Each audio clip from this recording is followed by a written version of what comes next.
What's up, guys? Fantasy Joe back here with our mock draft Monday. Going to be doing this from the sixth draft position of a 12-team league. This is a full point PPR league, though, just to let you know. And we're going to hop right into it. If you guys are new to the channel, please hit that subscribe button, hit the like button in the video. It really helps us out. And if you have any questions or comments, leave them in the comment section down below, and I will respond, as always. All right, so let's take a look at who is available to us at this point in a PPR league.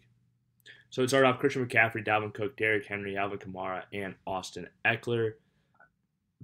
I have no problem with Austin Eckler going pretty early in a PPR league for sure. But for me, this pick is pretty clear. I'm going to take Ezekiel Elliott. I think he's going to have a monster season this year. I think he is going to be very involved in the pass game as he was last year, especially when Dak played. Average almost 20 points a game and half point PPR when Dak was playing, even more obviously in full point PPR. So I'll take him there, and we'll keep it moving. All right, let's take a look. So Clyde Edwards-Helaire, Joe Mixon, Najee Harris still available. Calvin Ridley's available at wide receiver. He'd be an enticing pick. I am actually going to take Clyde Edwards-Helaire here. I think he is due for a massive breakout campaign and think the sky is the limit for him in that Kansas City Chiefs offense. So I'm going to take him there. Keep it rolling. So let's see. George Kittle is still available at tight end. He's an auto pick for me at this point. I was considering Joe Mixon a little bit, but I think for the positional advantage, Kittle is going to give you over everyone else in your league. The San Francisco 49ers also have the easiest schedule for this upcoming season, so watch out for them to do some things.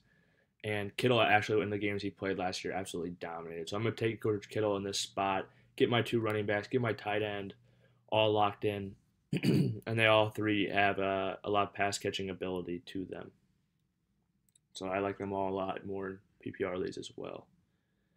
So taking a look at who's available now, I'm actually going to take, I like some of the receivers. I like DJ Moore. I like Cooper Kupp. I'm actually going to take Josh Jacobs here, though. I think he's fallen a little bit too far in drafts.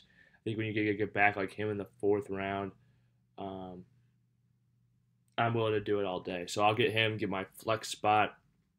Hopefully, I do think he'll lose some of that pass volume to Kenyon Drake this year, who they brought in on a nice deal, but I still think he'll get, he had double-digit rushing touchdowns last year, and I think he could do that again this year potentially. So now we're going to figure out how to fill some receivers in here. We've gone RB and tight end heavy to start this draft. Let's take a look at who is all available. Kyler Murray and Dak Prescott are both still on the board as far as QBs go, but really looking to fill out these wide receiver core a little bit more before I start addressing that. So I'm going to take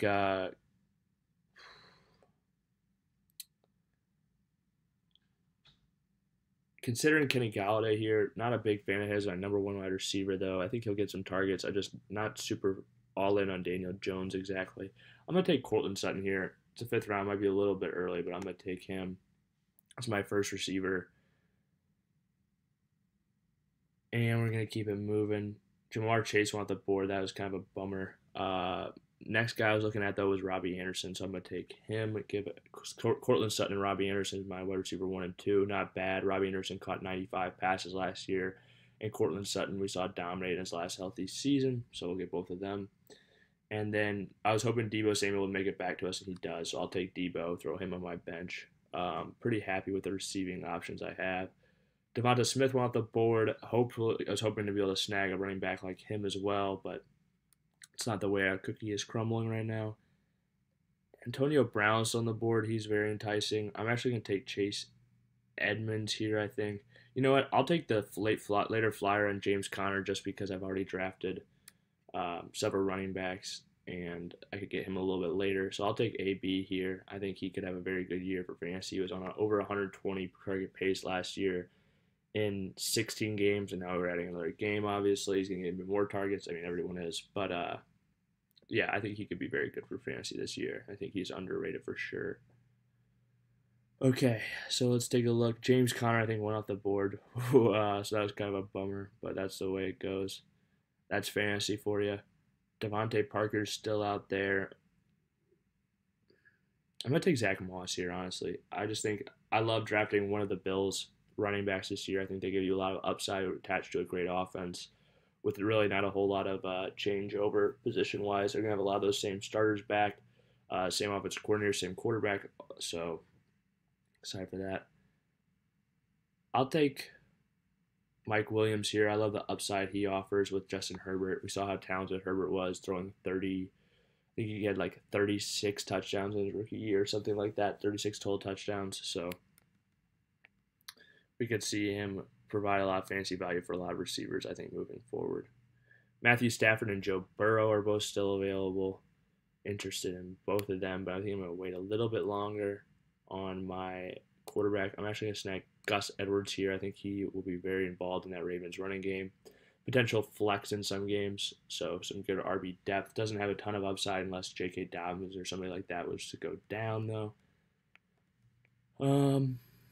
Taking a look at who's still available.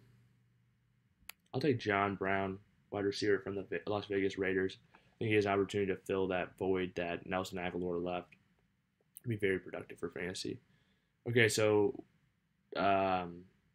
what's his name? Matthew Stafford was taken. I'm actually going to take Joe Burrow here, thinking you can get him as basically your last positional pick.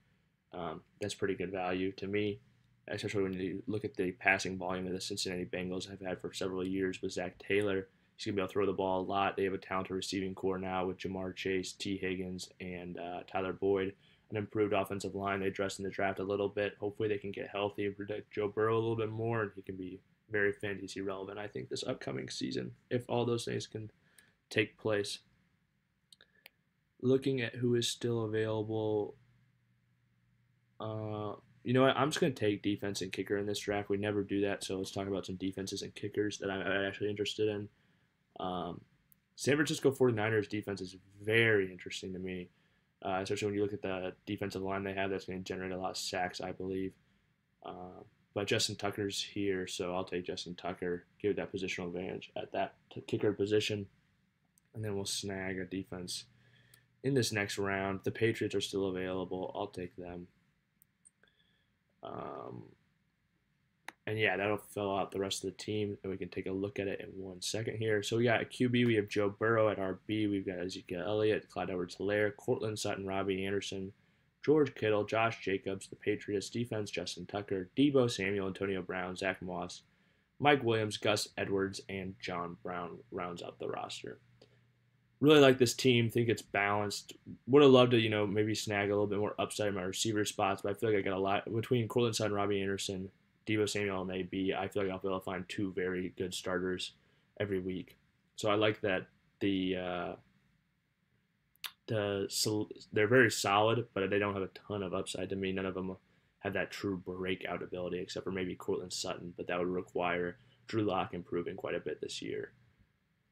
If you guys have made it to this point in the video, please hit that like button. It helps out the channel a ton. Hit that subscribe button. You're going to stick around. Coming out with a bunch of fantasy profiles very shortly on a ton of players. So you're going to see those. Get to learn about any player you wish. So, yeah, stick around. Until next time, this is Fantasy Joe signing off.